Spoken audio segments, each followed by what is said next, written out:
सारांश हा सुद्धा कंपल्सरी करायचा, सारांश केलाच पाहिजे. कारण सारांश नाही केला तर परीक्षकाला हे कळत नाही की अरे ह्याने मध्ये उत्तर थांबवलंय का ह्याचं संपलंय का ह्याला येत नाहीये. मध्येच तुम्ही ब्रेक केलं ना, ते काहीच नाहीये. आणि त्यामुळे असं समजा की एखादा चित्रपट पाहताय आणि चित्रपट पाहता पाहता पाहता पाहता संपला. अरे संपला, पण का संपला? म्हणजे पुढचा पार्ट येणार आहे म्हणून संपला का संपला? अरे पण तसं झालं काय, पुढे काय झालं काय माहिती. म्हणजे काय, असमाधान. काय होतं आपलं, असमाधान. हा, ऍटलिस्ट त्याने सांगितलं तरी की बाबा कटप्पाने बाहुबली को मारा. आता लोकांना हा तरी किमान मुद्दा कळला की अरे कटप्पाने बाहुबली को क्यों मारा, येणार आहे सेकंड पार्ट, येणार आहे म्हणजे येणार आहे, चला बाबा. लक्षात येतं तुमच्या. म्हणजे मुद्दे कसे असतात, असमाधानी अतृप्त आत्मा म्हणून तुम्ही परीक्षकाला सोडायचं नाहीये, मग तो मात्र तुमचा पिच्छा सोडत नाही. म्हणून प्रश्नाचा शेवट हा केलाच पाहिजे. आणि तो कसा करायचा, त्यासाठी सुद्धा ते इम्प्रेसिव्हलीच ते करायचं. काही शब्द असतात, त्या शब्दांचा वापर मात्र तुम्ही करू शकता आणि त्याला इंडिकेट करू शकता. जसं की अशा प्रकारे, अशा प्रकारे झालं, त्याला लगेच कळतं अच्छा म्हणजे हे शेवटाकडे आला. वरील प्रमाणे आला शेवटाकडे, एकंदरीत आला शेवटाकडे, एकूणच आला शेवटाकडे, सारांश रूपी असे म्हणता येईल की आला शेवटाकडे. हे काही शब्द आहेत की ज्या शब्दांच्या माध्यमातून तुम्हाला सांगता येतं की हे बघा, हे आता मी शेवटाकडे आलोय, मी आता कन्क्लुजन करतोय, सांगा, काही हरकत नाहीये. पण हे झालं काय, त्याला इंडिकेट करायचंय की मी आता कन्क्लुजनकडे आलोय.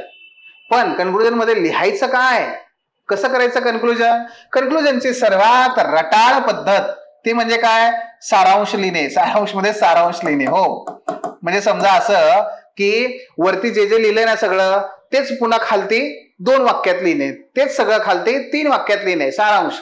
याला काही फार प्रभाव पडत नाही, काही याच्यामुळे काही होत नाही. जसं की फॉर एक्झाम्पल, वरील प्रमाणे चर्चा करता आपणास हे म्हणता येते की जागतिकीकरण ना हे नष्ट होणार आहे, ना जागतिकीकरण हे पूर्णपणे विस्तारत आहे. तेच सगळं पुन्हा तेच रिपीटला काही कोणी मार्क्स देत नाही.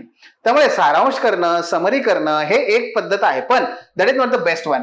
मग चांगल्या पद्धती कोणत्या आहेत? 1, तुम्ही महत्व लिहा. 2, तुम्ही भविष्यामध्ये त्याचा काय परिणाम होतोय का ते लिहा. भविष्यातील परिणाम ते तुम्ही लिहा. ठीक आहे. तुम्ही एखाद्या नाविन्यपूर्ण अशा उपाय त्यामध्ये सुचवा, नाविन्यपूर्ण उपाय तो सुचवा. तुम्ही एखादं त्याच्यामध्ये जी एखादं हे असतं बघा, कोटेशन, उद्धरण, तुम्ही ते उद्धरण त्या ठिकाणी करा.